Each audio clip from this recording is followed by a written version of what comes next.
Alan, let me turn to you. When a succession plan collapses into litigation and you've gone through the estate planning, but then eventually it ends up into litigation, what are some of the family failures or the human failures that could have led to that situation? Because the reason we are doing estate planning is to avoid litigation. But maybe we are not addressing relationships, as Winnie said. What are some of those aspects that we need to be aware of as we go through estate planning?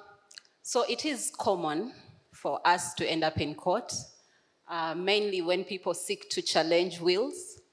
And I mean, we had the conversation earlier on whether a will in its own can protect you fully. And we know, for example, that there's so many wills that are usually challenged. And so many times when you go to court, you'll find the camps, one camp against another, and they're very adversarial. I will tell you that the people you find at family division are not there to play. They have come to have a real fight because now the family is broken. But your question is, where is the error or where is the mistake? What leads us to this? I think number one is that we don't engage experts. So I am Alan, I want to write a will, I will go Google it. Write it down on a notebook, on a piece of paper, hide it maybe under a suitcase. And then 20 years down the road, it is pulled out. Your wife then is not your wife at that point. Yeah, they are looking at the properties in there, they're not the properties. And so it's easy for people then to say, but that's not Alan's signature, that cannot be her will. And so that can be a basis for a challenge.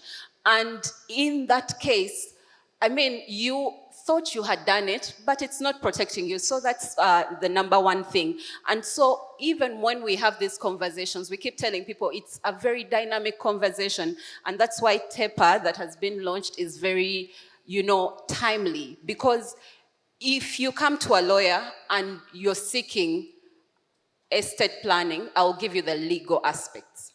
But that is not the full conversation.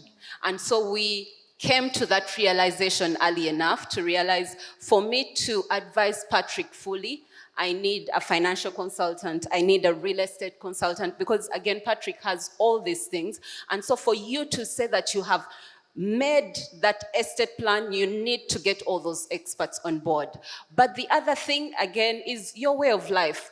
You do not want to wake up tomorrow with a very good document that contradicts who you are. So you are writing all these things, and everyone in that room is wondering, but that cannot be him. Yeah, so already you are setting the ground rules. So if you live a life where you are estate planning intentionally without just saying, oh, I have my will at Tara and I have all these things, all these documents wherever they are, and so I can live my life. If you do live your life intentionally, then we will find that even the areas of litigation are not there. Because imagine, for not every litigation where someone is seeking to challenge a will is a successful one. So again, you have to look into instances like that. How do we undo them? So yes, even as we are having the conversation, we have the end in mind. We are looking at whatever incapacitation we are trying to remedy, but then working backwards and then preparing you so that you live a life that is very intentional and is aligned to whatever estate plan you have set up.